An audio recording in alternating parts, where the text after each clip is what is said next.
Est-ce que vous avez entendu parler du multi-edit sur Figma? Est-ce que vous avez vu passer cette adorable news, incroyable news? Alors, je veux pas faire le gars, mais j'ai eu la chance de la tester depuis 10 jours. J'ai fait un call avec, vous l'avez déjà vu, Miggy. Il est adorable, full anglais, donc j'étais un peu en mode let's go, tu vois, mais c'était trop bien. Est-ce que vous avez vu cette news passer? Figma devient magique. Ils ont sorti le multi-edit. J'ai eu la chance de le tester et on va commencer par regarder la vidéo de démonstration ensemble. C'est parti.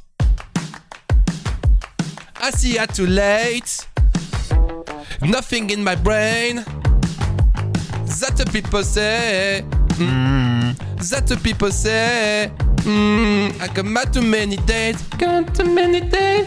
One me no say. One me no say. Pardon. Abonnez-vous à la chaîne Bastille 100 MS, bien sûr, désolé. Hein.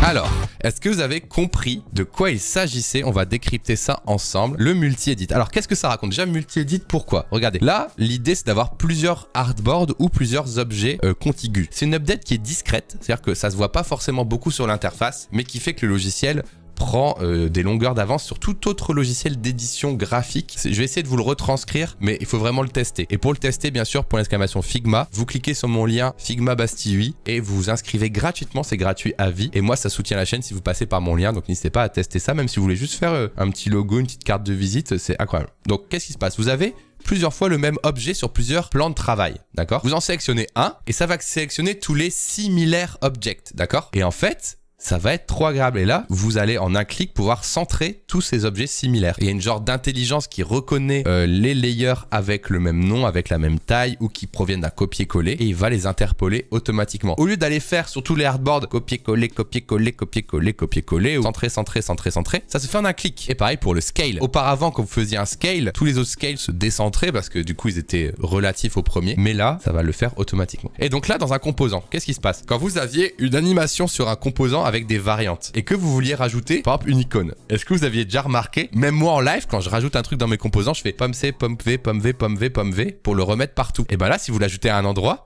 intelligemment, si vous êtes en mode multi-edit, il va s'ajouter à toutes les variantes. Et ça, c'est assez insane aussi. Et pareil pour la sélection. Si vous voulez bouger la position d'un texte dans une variante, avant vous faisiez je le bouge, je le bouge, je le bouge, je le bouge. Et maintenant, ça se fait tout seul. Je vais vous montrer en démo. Vous allez voir la démo. Mais le mieux, c'est de le tester. Mais je vais essayer de vous retranscrire tout ça. Ok, petit commentaire de Show. Qu'est-ce qu'elle veut, Show? Let's update the label here to something shorter. Ok, mince, il faut changer les textes. Ah, c'est trop chiant, changer les textes. Trop chiant de changer les textes. Le texte est présent sur une dizaine de hardboards. Ça va me prendre du temps chaud, mais je vais prendre le projet. Ça va être 500 € pour faire la modif. Car en fait, vous cliquez sur Filter and Sort et vous appuyez sur du coup le Select Similar. Voilà. Et vous trouvez tous les endroits où il y a ce texte ou ce layer. Et vous tapez dedans. Et surtout, quand vous tapez dedans, dynamiquement, ça tape dans tous les objets sélectionnés. Plus besoin de composants master. C'est vrai, c'est vrai que on avait tendance à créer des composants master des fois pour éditer les composants variantes. Maintenant, ce sera beaucoup plus fluide. Est-ce qu'on testerait pas ça sur Figma? Alors, c'est parti pour le test. Donc là, le playground. Alors, Figma, ils sont très bons quand ils sortent des features. Ils vous proposent un playground pour apprendre tout seul. Vous allez voir, c'est assez instinctif. Select and edit multiple. Ok, boom.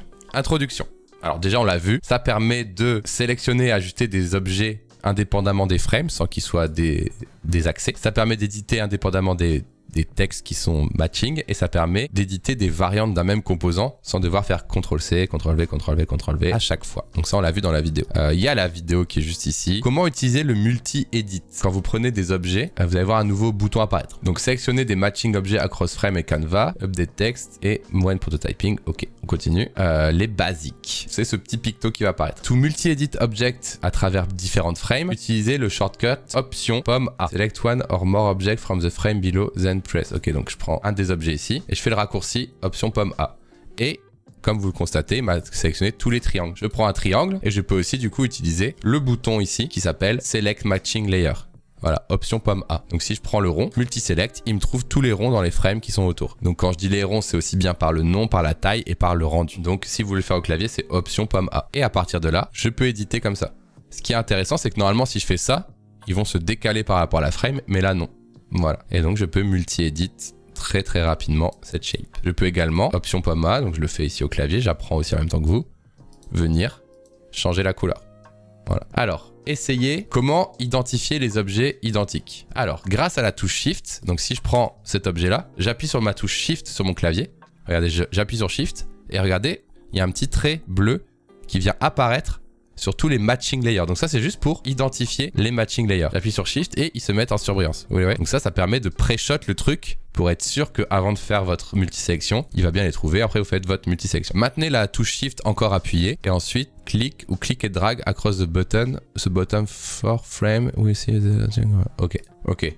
Donc en gros, c'est si tu veux pas toutes les prendre, tu peux juste prendre comme ça. Si jamais tu veux pas toutes les prendre, il t'explique que grâce au Shift, ça te permet de pas toutes les prendre. Si tu veux en exclure une, par exemple, c'est avec la touche Shift enfoncée, quoi. Donc là, je prends celle-là, j'appuie sur Shift, je vais exclure celle-là, je la prends pas et du coup, j'ai que celle-là. Donc, possible de multiselect d'en enlever un, je pense. Hop, multiselect, j'en enlève un avec la touche Shift aussi. Il parle de cliquer, glisser autour des 4 frames, c'est-à-dire ok, comme ça. Ok, je pense que c'est ça qu'ils disent, t'as raison. J'ai mal compris la phrase en anglais. Donc ils disent aussi qu'avec Shift, tu peux venir encadrer.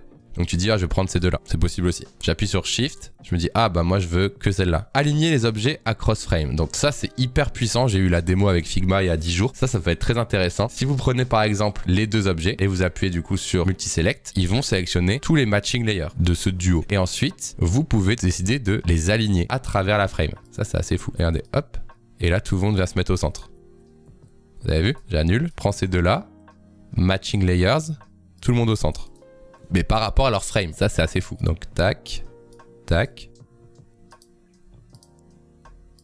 Tac. To align object to their respective frame, press and hold shift. Donc, si je veux que ce soit par rapport à leur frame respective, je dois appuyer sur shift. D'accord? Donc là, je recommence. J'appuie sur shift. Et regardez, quand j'appuie sur shift, ça vient faire changer le picto là-haut pour dire c'est pas par rapport à la sélection, mais c'est par rapport à leur frame. Vous voyez la différence? Donc ça va permettre quoi? Ça va permettre, si j'appuie pas sur Shift, ça va faire par rapport à la sélection. Par contre, si j'appuie sur Shift, ça va faire par rapport à leur frame respective. Et ça change tout aussi dans l'édition.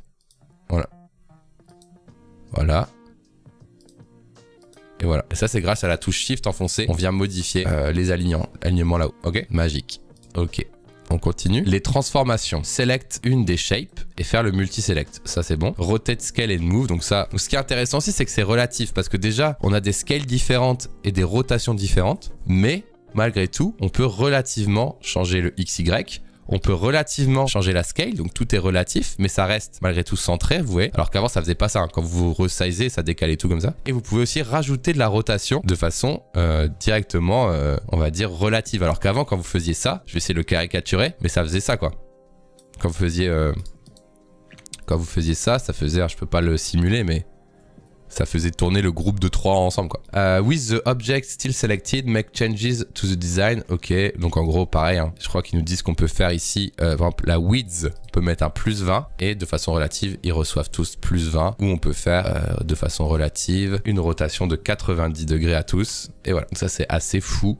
Et en fait, c'est assez fou, mais en même temps, ça paraît logique, enfin, ça paraît naturel. Donc ça va mettre un coup de vieux aux autres logiciels, quoi. Alors, ça, c'est un peu plus technique, mais si jamais Figma ne reconnaît plus les frames, parce que vous avez copié-collé ou que vous avez perdu les parentés. Donc là, par exemple, ici, il reconnaît les parents, il reconnaît aussi, mais là, il reconnaît plus. Donc, comment on fait quand on a perdu les parentés? Select the three blue rectangles in the first frame below, then, while holding Shift, click on matching rectangle. Ok, tac, tac. Drag the rectangle into the next frame en dessous. Oh, c'est magique ça par contre. Ok, waouh. Ok, donc même si vous changez la hiérarchie de la frame, il se reparente et en plus, du coup, relativement, regardez le troisième, relativement, le gars il se dit, ok, on est à 10 du plafond et il se téléporte, regardez. Pour être tout à fait clean. Ouais, c'est assez impressionnant. Multi-edit, copy-paste. Sélectionnez toutes les shapes below, ok.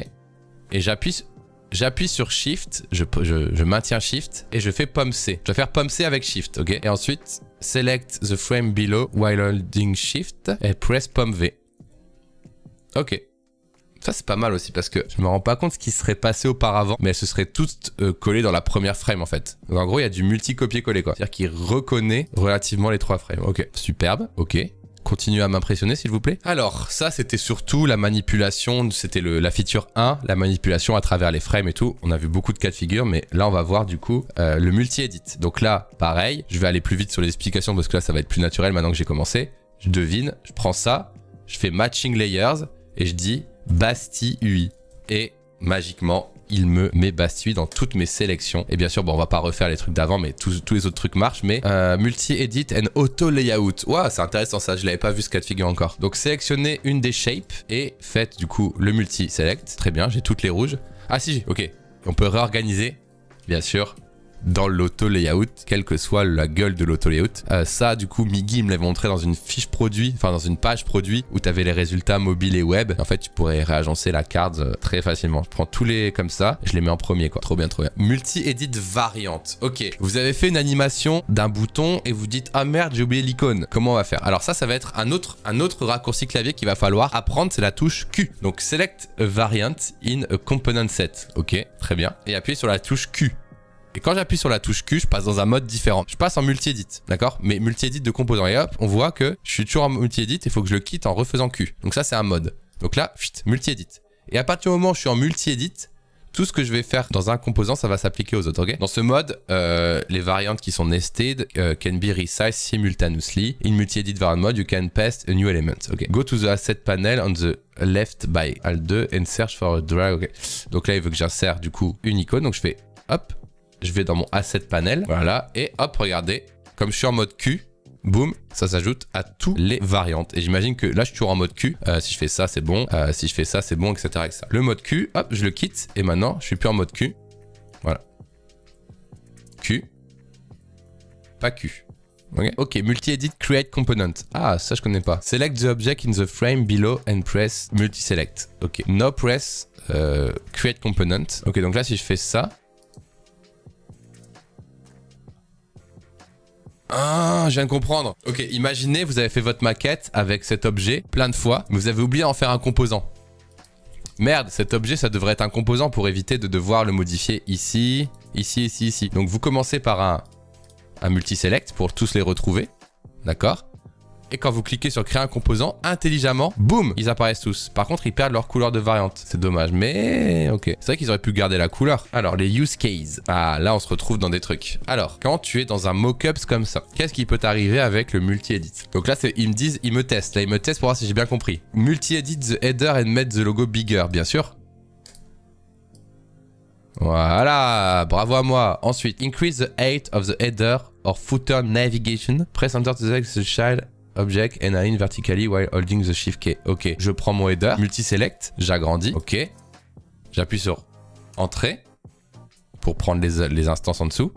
Je vais tout là-haut, j'appuie sur shift et je centre. Ça marche pas? Ah c'est bon, stylé. Change the text property to see it reflects it boss mockup. Ok, ça doit être ça je pense. No layer matching. Change any text properties. Ah c'est sûr, lighting choice. Hop. Quoi? Bastille UI. Boom. Rearrange the category within the auto layout. Ok. Je prends sailing, multi-edit et ça va en dernier. Et voilà. Bravo à moi. Deuxième exercice. Multi-edit for presentation slide. Change any of the text object across all the slides. Ok. Ok, bah du coup... Title. Voilà. Select both of the slide footer object on the logo instance, then select all matching layers. Shift A to wrap the logo and footer. Ah ok, je peux faire un auto layout. Donc je prends ces deux-là, je match et j'en fais un auto layout. Ah waouh, ça fait l'auto layout partout. Ça c'est cool. Bravo à lui. Je peux aussi prendre l'objet là, je pense. Eh oui. Eh oui, ça c'est cool. Ça c'est très cool. Multi-edit for smart animate. Select the first frame and press shift spacebar. C'est quoi shift spacebar? To play the prototype animation. Ah oui d'accord. Select one of the pendant light and use multi-edit to scale them both. Ok. Ah d'accord, ok. J'ai compris. Regardez, c'est animé là. Vous voyez, c'est animé. Et je vais pouvoir modifier l'animation pendant ce temps. Donc là, je prends mes petites lampes. Je les multi-select. Et je peux directement voir le résultat. Et pas casser mon animation. Trop bien. Merci bien. Multi-edit for design system. Ok, donc là, il veut que je rajoute add to cart. Donc vas-y, je suis chaud. J'appuie sur Q. Je suis en multi-edit. Je fais insérer. cart button. Add to cart. Je le mets là. Ah, je suis pas dedans. Q. Voilà, j'étais pas dedans. Et là, ça ajoutait le cart button à toutes mes instances. Select all the price and rename them. Pomme. Je rename price. Select the image and multi-edit the scale. Je suis en mode Q là. Top. C'est bon, j'ai réussi l'exercice. Ok, bon, on a compris. Hein. Voilà. Et bravo à Figma. C'était le multi-edit, les amis.